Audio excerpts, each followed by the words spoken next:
Good morning, students.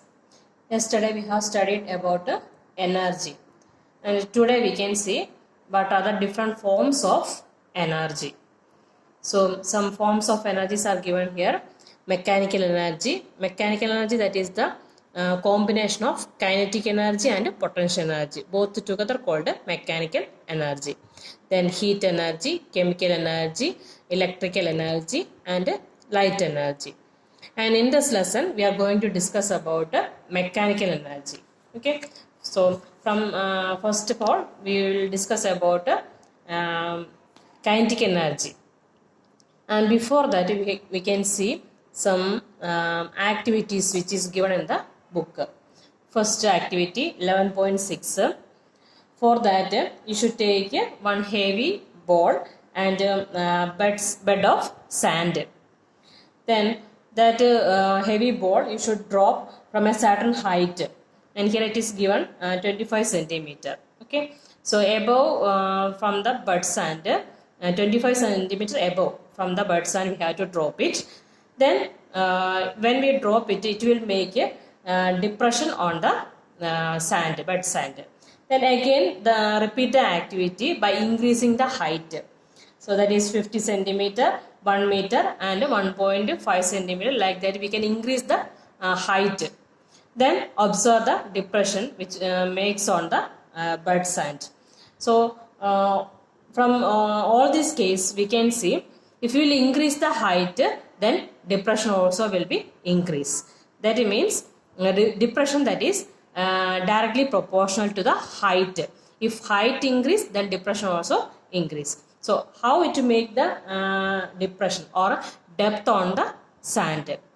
So that heavy ball, when we drop from a certain height, it having certain energy. So that energy make it to do work. So that make depth on the sand. Okay. So moving here, when we drop sand from the certain, not sand, ball, heavy ball from the height. When we drop it from the height, it is moving, so it possesses some energy. When the ball moves, that possesses some energy that make depth on the sand. Okay. Then next activity we can see activity 11.7. For that we should take the arrangement. We should do the arrangement like this: one trolley, then block, two blocks, and here one pan, and on the pan we can keep weight. Okay, weight, 1 kg, 2 kg, such a weight we can use. So first we should keep weight on the pan. Non-weight means 1 kg. First we can place 1 kg. So when we and it is connected, this trolley is tied with a thread. Okay, and that is connected on pan also. So when we place that weight, this trolley will be moved forward. Then it will hit on the block. When it hit, then the block will be displaced. Then not the displacement. Then again increase the weight on the pan. Next we can place 2 kg. Then if you will place more weight, then speed of the trolley will be increased. Then it will hit on the block with a high speed. Then according that block will be displaced more distance it will be displaced. Then again increase the weight 3 kg or 5 kg. Then again the speed of the trolley will be increased, that will displace the block the more distance. Okay. So from this activity we can say that moving object that can do work. Moving object can do work. So that work that will be more. If motion is faster, then that will do more work than identical object moving relatively slow. Here the same trolley it is moving, but increasing the according the weight, the speed will be increased. Then it will do more work. So an object moving faster can do more work than an identical object moving relatively slow. So from the above these two activities, we can say that a moving object that possesses some energy. So that energy is called kinetic energy. So definition we can see, kinetic energy is the energy possessed by an object due to its motion. And in short form we can write Ke. Then kinetic energy of an object increases with its speed. Next, we can derive kinetic energy. So the kinetic energy of a body moving with a certain velocity, it is equal to the work done on it to make it acquire that velocity. So kinetic energy we can calculate by calculating the work done by that object.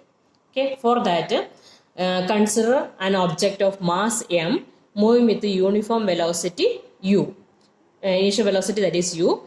Then when it moves, force will be applied on the object that is F. Then it will be displaced distance S. Then when we applied force, then initial velocity that is changed to final velocity V. Okay, so for changing that velocity, we applied some force and work done.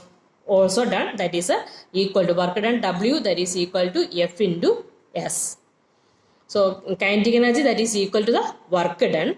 Then how can we derive that kinetic energy? We can see, let the acceleration produced after applying force on an object, then initial velocity change to final velocity. If velocity change, you know that is a accelerated motion.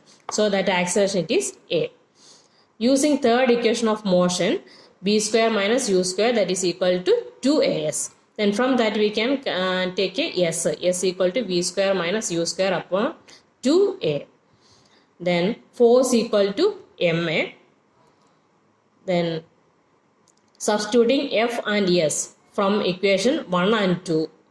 Then we will get 1 and 2. We will get a w equal to f into s. So instead of f we can write a ma and s, that is b square minus u square upon 2a. Then simplify it. A will be cancelled. So half of m b square minus u square. And here it is half mv square only because initial velocity that is 0. That means object is at rest. Then kinetic energy that is half mv square. So work done on object that is equal to change in kinetic energy of object. Then Ek. Ek means energy, kinetic energy. Half mv square. Half mv square. If there is a initial velocity also there, then formula will be half of m into v square minus u square. That is given page number 151. Then next examples are given in the book. First example 11.3. An object of mass 15 kg is moving with a uniform velocity of 4 meter per second. Then what is the kinetic energy possessed by the object? So direct we can substitute the value in the equation. Ek equal to half mv square by substituting, that is equal to 120 joule. So that much work done by the object. So that is equal to the kinetic energy. The next example. What is the work to be done to increase the velocity of car from 30 km per hour to 60 km per hour if the mass of the car is 1500 kg? So if we want to change the velocity, then we have to do work. So how much work done to increase the velocity? That is the question. So mass, what are the given things? We can write mass of 1500 kg. Then initial velocity, that is 30 km per hour. So that kilometer per hour convert to meter per second. And then by simplifying it is 8.33 meter per second. Similarly, we can convert 60 km per hour also into meter per second. Then after substitute the value in the equation. Here initial kinetic energy and final kinetic energy calculated separately. We can use single formula also, means half m b square minus u square. That formula also we can use. Then substituting all the values, then it will get separate. We will get initial kinetic energy and final kinetic energy. Then work done, that is equal to change in kinetic energy. So find the difference between this, then that is equal to this much amount. So that is the work done to change the velocity from 30 km per hour to 60 km per hour. So today I have completed up to page number 151. After reading the portion, if you have any doubt, you may ask.